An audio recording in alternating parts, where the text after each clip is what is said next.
Hello. Hi, everyone. Welcome back to the Ready for Merge podcast show hosted by yours truly, Christine D. Kim. I'm glad to be back after a very restful kind of week-long break, celebrating American Thanksgiving with the fam, but back again covering Bitcoin and Ethereum protocol development. I am here with another bi-weekly brief, which will update all of my listeners on the latest code changes that are ready for merge, being worked on and about to go live on the two most valuable open source protocols in the world, Bitcoin and Ethereum. Today is a very special day. It has been quite the week because this is the week where Ethereum's Fusaka upgrade goes live. There was a little bit of a message in the live stream chat show on the stream. We are indeed talking about Fusaka today at WADS2S. Thanks for joining the live stream. It's not every day that Ethereum undergoes a hard fork upgrade. Indeed, they do this almost every single year. So sometimes for Ethereum ecosystem stakeholders, it can get kind of repetitive because of how many hard forks Ethereum does. But as I've stated on prior Ready for Merge episodes and on, as I've stated in a recent Substack post that I did on just the coordination costs of the hard fork upgrade, both of which I'll link to in the show notes, these are still significant and monumental milestones in Ethereum development. So we are going to get into it. We're going to talk about what is going into Fusaka, like what changes what code changes are expected in the upgrade, what kind of impacts it'll have. We're going to talk about how to watch the upgrade today, happening in a couple hours. And more importantly, what to be watching for when you are watching an Ethereum upgrade happen in real time. We've also got some Bitcoin updates for everyone as well. Exciting news on that front too. A new PR has been merged into the Bitcoin Core code base, a pretty significant one also. I think we talked the last time about the C header API, and that was a big merge. We got another one, Cluster Mempool, the main PR for the Cluster Mempool initiative has been merged as well and finalized. Developers are just working on the finishing touches to that initiative, to that project. We're going to talk about what stakeholders this PR impacts the most. Miners, Bitcoin miners, any Bitcoin miners in the room, listen up because this will impact you and hopefully make you guys more money. And we're going to talk about when how soon you guys will be able to see the features, the Cluster Mempool features, get access to them in Bitcoin nodes and in Bitcoin Core software. So that's what we're going to get into today. Thank you guys again for joining me on the live stream. Or if you're watching the recording of this episode, let's jump right in. We're going to actually start with the Bitcoin updates because there's some other Ethereum related news I have on the back end of the show. So I like to make my conclusion, the outro of the episode, like a continuation of what I'm talking about in the meat of the episode. So I'm going to start with Bitcoin this week, and then we'll get into the Fusaka stuff. But as always, for all of my listeners, there will be timestamps to show you when and where the Bitcoin update starts and then when the Ethereum update starts. So I'm going to do a little tag here, Bitcoin updates. Ta-da! Here we go. Yes. So every Thursday, Bitcoin developers, similar to Ethereum developers actually, have a weekly developer meeting. And on the most recent one, last Thursday, developers celebrated the merging of the Cluster Mempool PR. I've never done this before, but I'm going to do also a little cheering audio. Woohoo! Okay. Wow. That cheering clip is 36 seconds long. But yes, they celebrated the merging of this PR. It's a PR that's been worked on, I believe, since 2023. The idea for it has been discussed and has been being worked on for a couple of years now. And they finally wrapped it up. This PR, the Cluster Mempool PR, is a PR that updates the logic and the reasoning in Bitcoin nodes for how Bitcoin nodes handle unconfirmed Bitcoin transactions. So every Bitcoin node keeps a log, a record of unconfirmed Bitcoin transactions that will be included in the next Bitcoin block. And this is called a mempool. The mempool of Bitcoin at times very full, other times not that full. And there is logic and reasoning in a Bitcoin node that will, of course, first of all, dictate is this a valid transaction that I should even be storing in my node and propagating to other nodes? And of course, if the transaction is invalid, it doesn't abide to the rules of the protocol, then that transaction is not considered a valid transaction by the node, and it's dropped. There's also policies. We've talked about certain policies in Bitcoin Core nodes around transactions that are considered valid and will be relayed to other nodes in the Bitcoin network that are valid by consensus rules. They are valid transactions, but are simply not transactions that a particular node will relay to other nodes. Particularly on the sense of, does this transaction have too much arbitrary data attached to it? That was the main controversy around Bitcoin, the latest major release of Bitcoin Core software, where there was a policy change that was uncapping the op return limit, which would allow just simply more arbitrary data to be attached to a Bitcoin transaction and would allow these transactions to be relayed throughout the Bitcoin network. And now these are policies that node operators can adjust themselves, but there's also default settings are very powerful in open source software. So the default setting for that policy had changed in the latest Bitcoin Core major V30 release. So when it comes to the logic around unconfirmed transactions, around the ways that nodes handle the mempool in particular, there's also additional features. So there's a feature called Replace by Fee that will allow users to update the fee attached to any unconfirmed transaction that they've sent over. So if you notice that your transaction that you've sent into the Bitcoin mempool is not getting included into the immediate next Bitcoin block, you can bump the fee to prioritize it and signal to the network that this is a transaction that I would urgently like to get processed in the next Bitcoin block. So there are features like that and other kind of mechanisms that allow Bitcoin nodes to prioritize. This is a very valuable transaction or a high priority transaction that should be propagated ahead of other transactions. This is a transaction that is dependent on this other transaction. Lots of different kind of like rules at play, but currently with the way that Bitcoin nodes are operating up until the most latest major release, Bitcoin V30, sometimes the rules clash. And sometimes they result in Bitcoin nodes propagating or signaling a priority for a transaction that perhaps shouldn't be prioritized, or dropping lowering the priority of a transaction that should actually be prioritized, and miscalculating really the value of these transactions.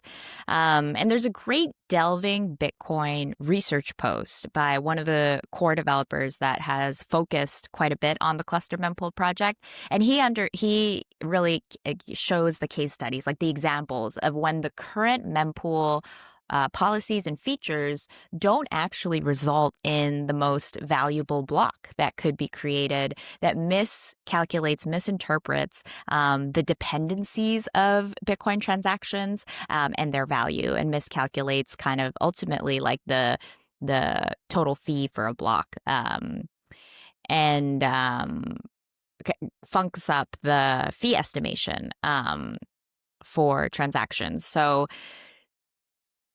There are times. There are times when the mempool policies are insufficient. Cluster mempool is the PR that introduces advanced reasoning and logic for Bitcoin nodes to be able to cluster, bundle dependent transactions together, and more accurately be able to assess which transactions should be prioritized over others.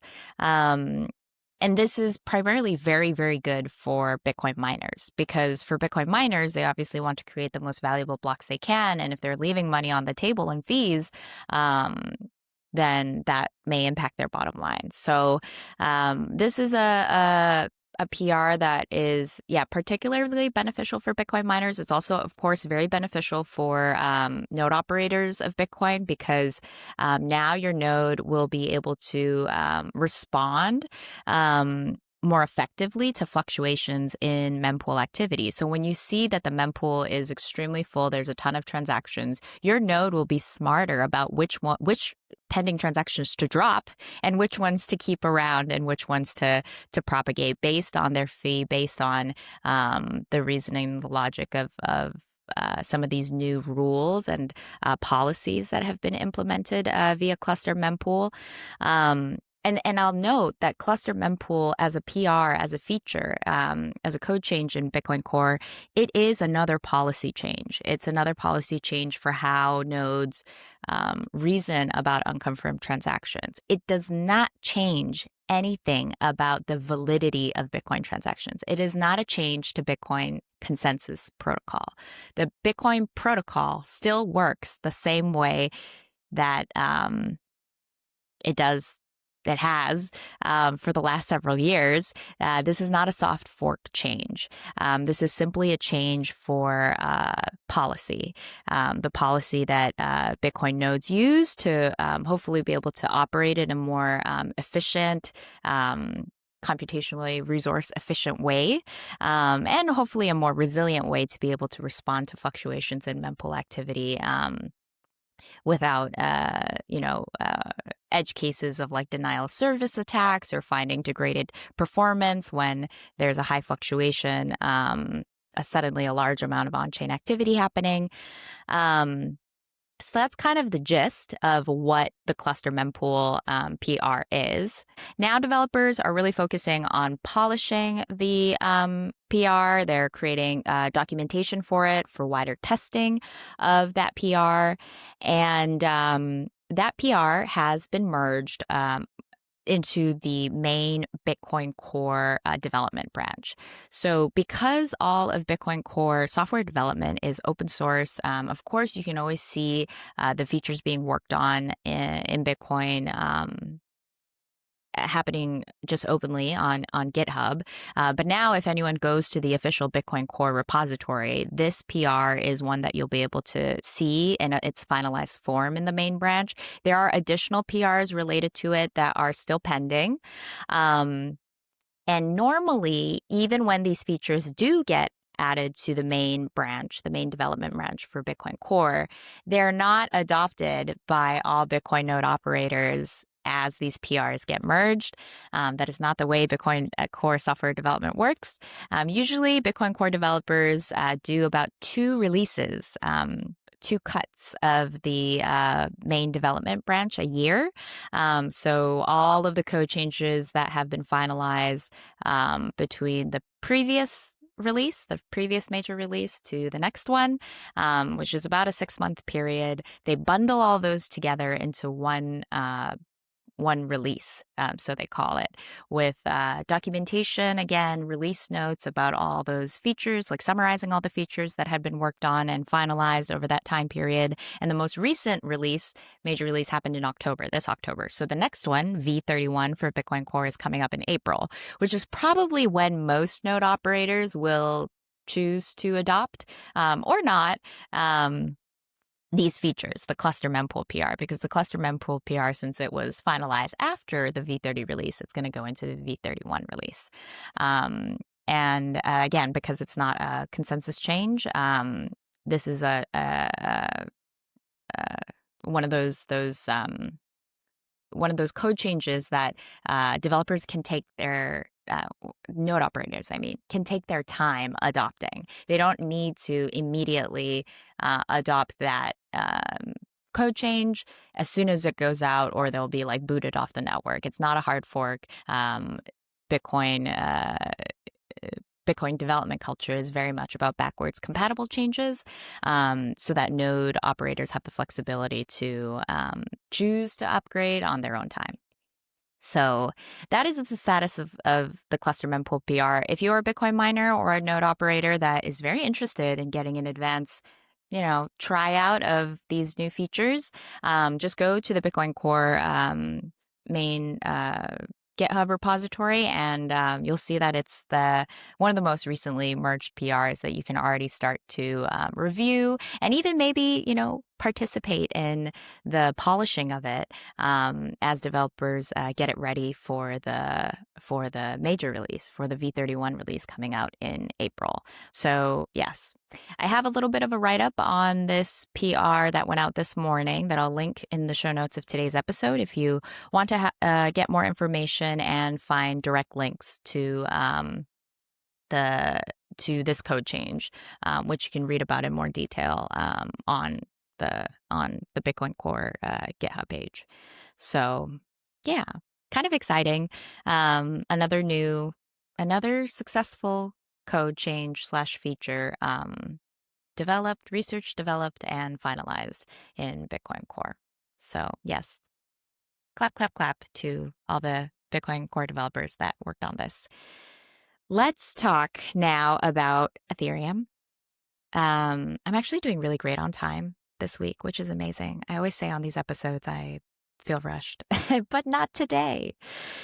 Let's talk about Ethereum. Yes, it's a big day for Ethereum.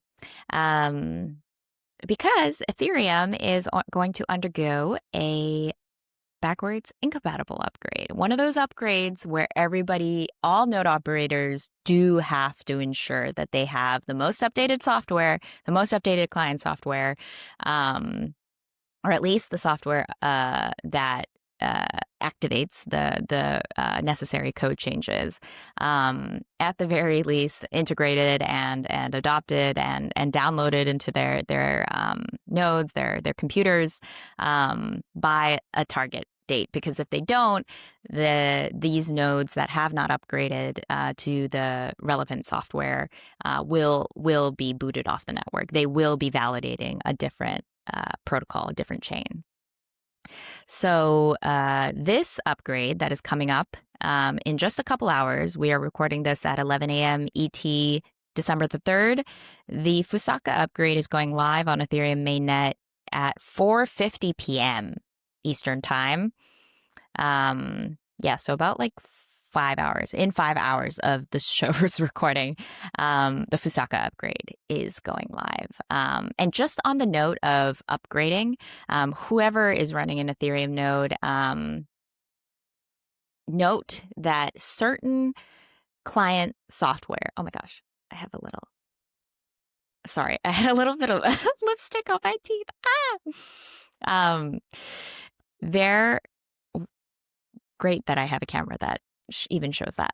But anyways, there are 4 clients that have recently released new versions of their software for this upgrade within the last 7 days, which is kind of cutting it close. Granted, some of these new client releases are not mandatory for node operators to utilize, but some of them are. So one kind of call out I wanted to make is if anybody is a Nimbus node operator or using the Nimbus client, please note that if you haven't checked their client software releases in the last 7 days, there has been a new release fixing a bug that hadn't been previously discovered, but was recently discovered in the Nimbus code base that you do need to update to.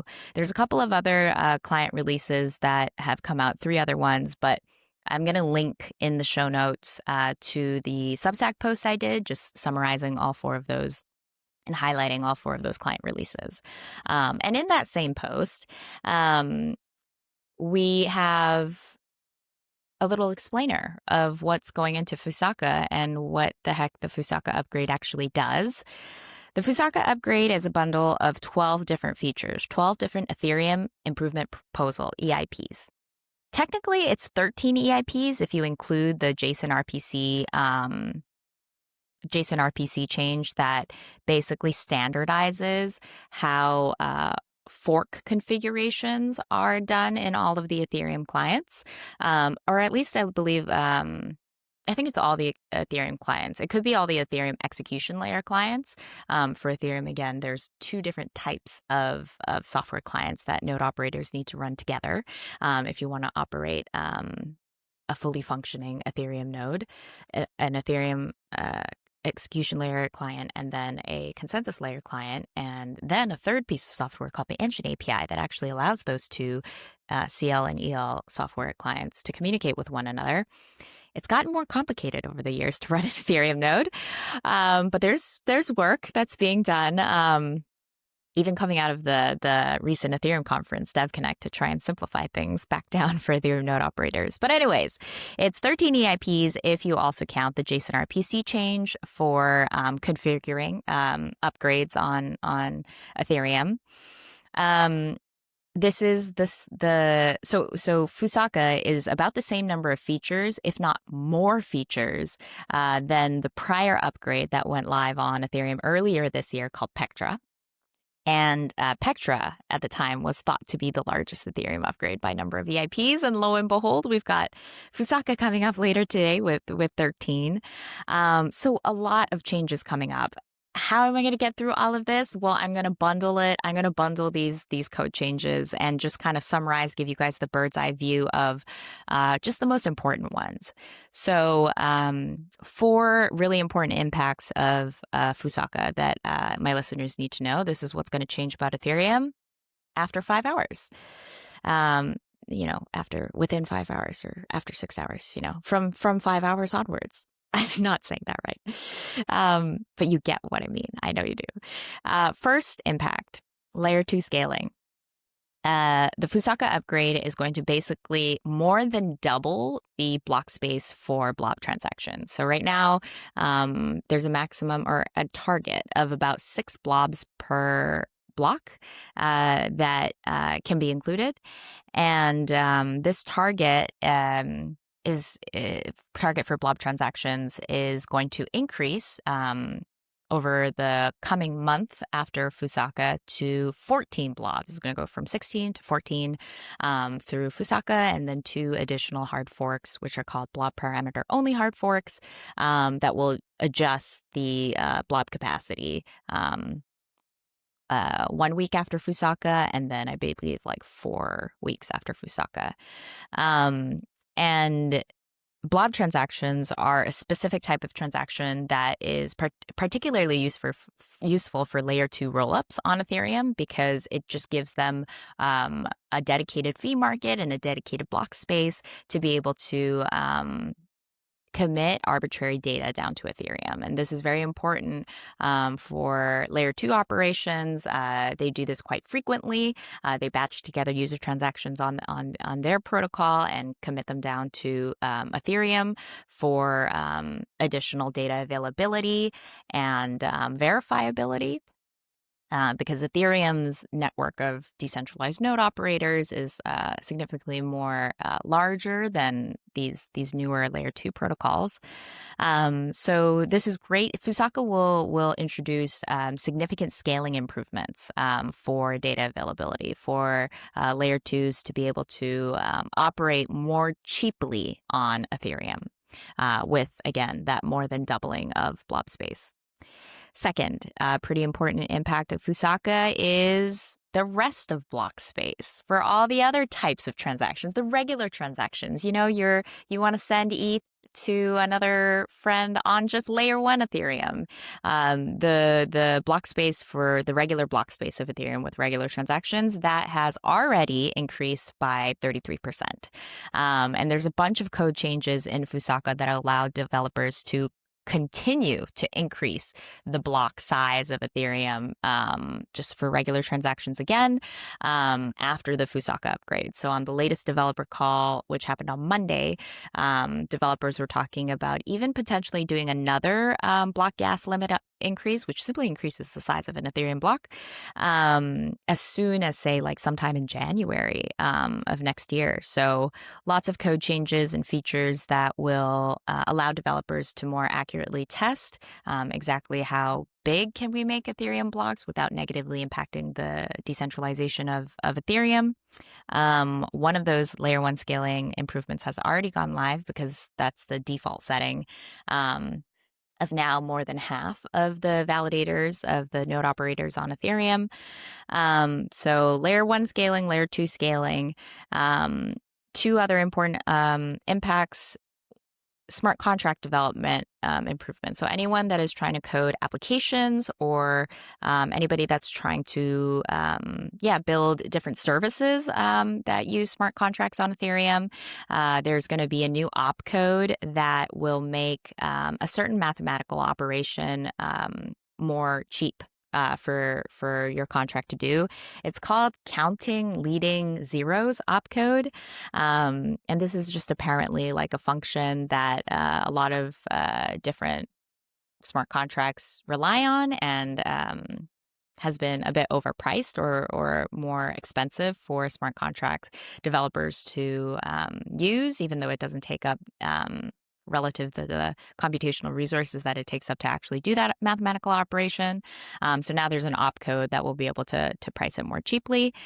There's also a precompile that will allow smart contracts to be able to integrate better with mobile devices like iPhones and Android devices and hardware, crypto hardware wallets. So some nice new little features specifically for smart contract developers to improve their user experience when building services on top of Ethereum. There is also, last but not least, a little code change in clients that was not necessarily, it did not require any consensus level changes, so it did not require a hard fork, but did require a bit of coordination between clients in advance of the upgrade to enable, and that is history expiry. So this is particularly saving Ethereum node operators bandwidth when they do an initial sync. So instead of having to download all of the block history data from Genesis back in Ethereum in 2015, now there a certain data up to the merge upgrade, which was sometime in 2022. That kind of data is not required for an initial sync, which just helps node operators be able to connect to Ethereum without using as much bandwidth. So yes, those I would say are the biggest impacts of Fusaka. The way that I would summarize it in a nutshell. Scaling for layer two, scaling for layer one, smart contract developer user experience, and the node operator user experience. Those are kind of like the four major improvements. And yes, I will indeed answer this question and share it and show it on the stream. So Wads 2S asks, most underappreciated EIP and why, and how would you assess the risk of the upgrade overall? We are going to talk a little bit about the risk of the upgrade in just a few seconds, but in terms of which I think is the most underappreciated EIP, not in terms of impact. I do think that's the scaling, the increase the PeerDAS EIP that basically allows developers to scale blobs is definitely the most impactful in terms of an ecosystem and an Ethereum protocol level perspective. But the most underappreciated EIP in terms of changes in Ethereum protocol governance and Ethereum protocol development process is the BPO hard forks. This has never been done, of automating multiple hard forks within one hard fork. And there have been multiple questions of, well, how are we going to document and process now moving forward BPO hard forks in relation to regular hard forks? Fusaka is not one hard fork upgrade. It's three bundled into one. So I think the BPO hard fork is underappreciated in the sense that it's changing what individuals or what stakeholders can even understand as what we think about a hard fork upgrade. It's not just like a dichotomy between soft fork upgrades and hard fork upgrades anymore. Now it's like within hard fork upgrades, there's hard fork upgrades that have BPOs and others that don't, and how frequently developers leverage BPO hard forks, how quickly they can deactivate certain BPO hard forks if they find that the increases in blob scaling are just too much for the network to handle. These are all questions that developers have been talking about on the calls, and that developers really will not know until these BPO hard forks go live on mainnet and developers have practiced using them a couple times and really hammer out how BPO hard forks are going to be normalized into the Ethereum fork development process. So yeah, that is the one that I would say is very underappreciated and one that I'm going to be watching quite closely. Speaking of how to watch the Ethereum Fusaka upgrade that's coming up in the next couple of hours. Very quickly on the back end of this show, as I know I'm about up to time. Number one, there's going to be a live stream where a lot of Ethereum developers are going to be talking about the upgrade in real time as it happens. I'll link to that live stream. It's hosted by the Ethereum Foundation. No surprise there. The Ethereum Foundation. There's also a public R&D Discord channel that Ethereum developers have created a Fusaka chat for real-time communications. Any developers that are not part of the live stream are likely going to be monitoring the chat and sharing updates about how the upgrade is going in that Discord chat. Third, there are block explorers, which are just websites that show you a live view of the on-chain activity and block progression of open source protocols. There's block explorers for almost every chain, a major cryptocurrency out there, even the small ones. Of course, Bitcoin has many. Ethereum has many. I'll link to one of my favorites, or one of the ones that's used most frequently in the Ethereum ecosystem, called Beacon Chain, into the show notes. And finally, last but not least, I'm also personally going to be sharing updates and watching the upgrade happen in real time in my subscriber chat. Yes, I have a Substack subscriber chat for my premium subscribers. So if you're interested in joining the chat and getting access to that kind of information, real-time information, consider subscribing, becoming a premium subscriber. So those are kind of the ways I would say is the way to watch the Ethereum upgrade happen. What to be watching for. And this is where I'll talk a little bit about risk too. There's two things that you normally look for when an Ethereum upgrade happens on chain. Number one, you look for network participation rate, which is how many validators are successfully attesting to the head of the Ethereum chain. Because it's a hard fork. You're basically creating a new version of the Ethereum protocol. You're trying to assess how many validators have successfully been able to migrate over to that new protocol and are correctly validating that same protocol with new consensus rules. So that's network participation rate. The block explorers that I had mentioned, Beacon Chain does track this. I'm sure developers will be talking about it on the live stream and the Discord. I'll be watching out for it as well. The second is network finality. This is kind of like a milestone that the protocol reaches every 2 epochs. I believe every epoch is something like 6.4 minutes. But every period of time, occasional period of time, the network undergoes kind of like a finalization process that makes all the transactions up to that point and all the blocks verified up to that point very, very hard to revert. Virtually impossible to I don't know, change, which is different from Bitcoin, which is that the longest chain always rules. So technically finality is kind of ambiguous. You just kind of see, well, what's a long enough chain that you think is, like how many blocks should I wait before thinking that the transactions in that block are truly final? And for most exchanges, they kind of just like eyeball it at like 3 or 4 blocks in. You can think of all the transactions. If at least 3 or 4 blocks have been verified on top of the current block, then you can think of all the transactions in that current block as valid and unlikely to be reorged, unlikely to change. But for Ethereum, there is kind of like this idea of a standardized way to understand finality, and it just indicates that the network is significantly more secure up to that point. So we're waiting for the network to finalize the Fusaka block. So when the upgrade goes live on a particular at a particular epoch or a particular time, we're waiting for that block to reach a state of finality where it's very unlikely that all the code changes and features that have been finalized in that block will be reversed. So those are two things. What's kind of special about Fusaka, and what I would encourage what I heard from a client developer, Preston Van Loon, shared with me actually on an Unchained episode, which I guest hosted, which hopefully that episode will be coming out soon at some point. I'll share it with folks if people are interested. One thing to be watching out for is blob activity right after the fork. So right after Fusaka happens, it will be important to watch for, can layer 2s still send blob transactions to Ethereum? And do these blob transactions contain real data?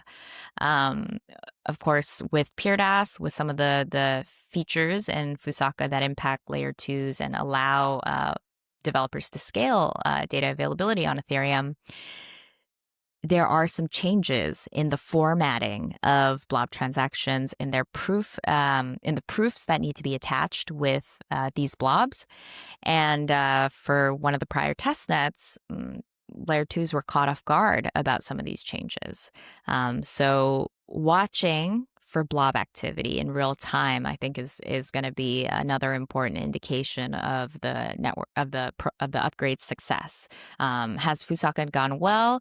There's like certain metrics like participation rate and finality that indicate the health of the network, but there's also kind of more targeted metrics related to blob activity that will show whether or not the blob transactions and the scaling changes that are coming to Ethereum have also been implemented correctly, and layer 2s are still able to utilize Ethereum for data availability smoothly.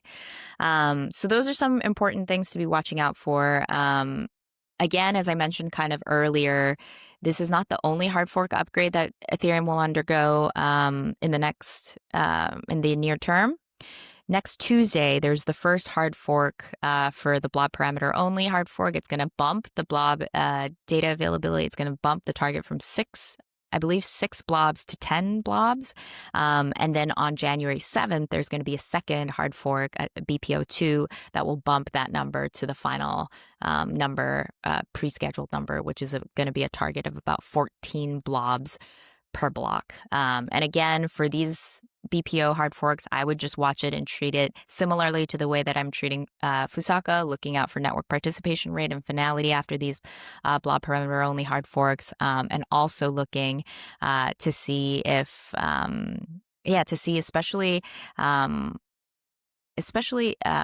making sure that the blob transactions are coming through well from layer 2s to the layer 1, but also to see how the validators and the node operators themselves are handling the increased capacity. In theory, the increased capacity, there shouldn't be any node operators that are unable to continue with their operations after these upgrades, even without, upgrading their bandwidth or their hardware.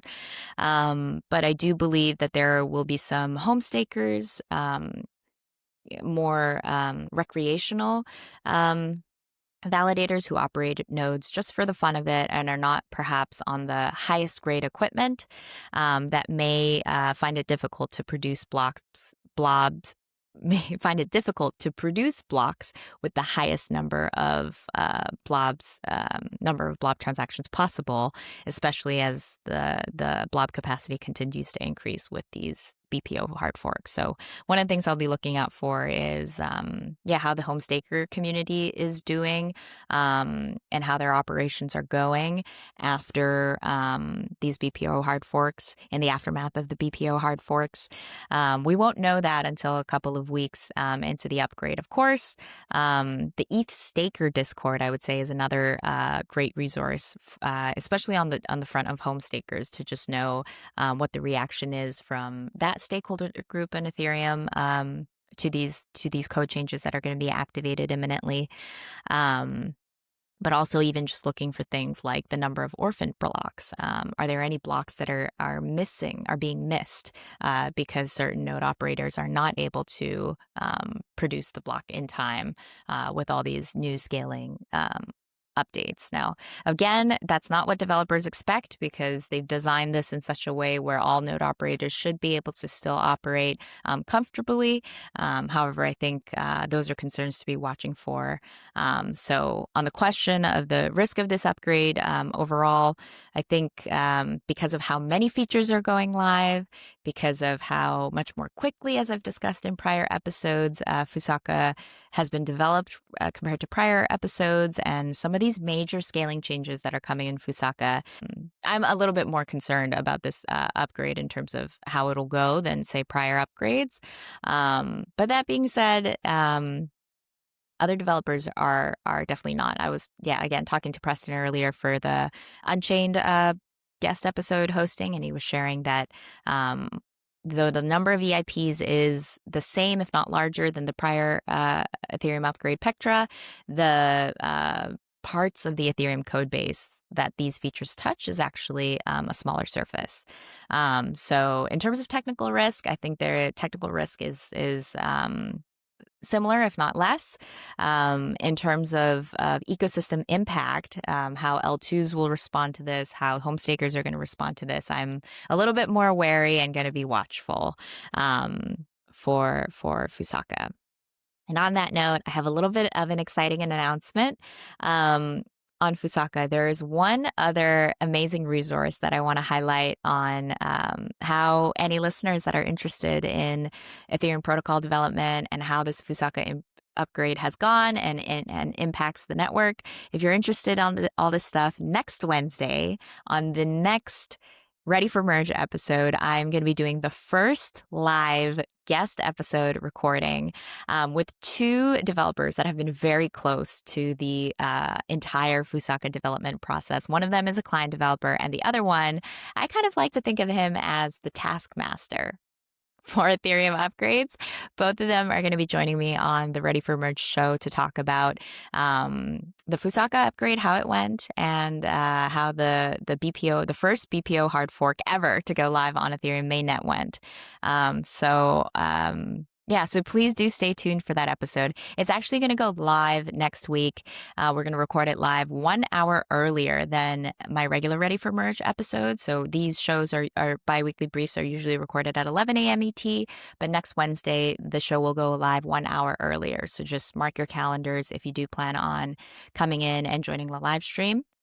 But I'm very excited because I'm sure that they'll have really great insights to share on exactly how the upgrade went. So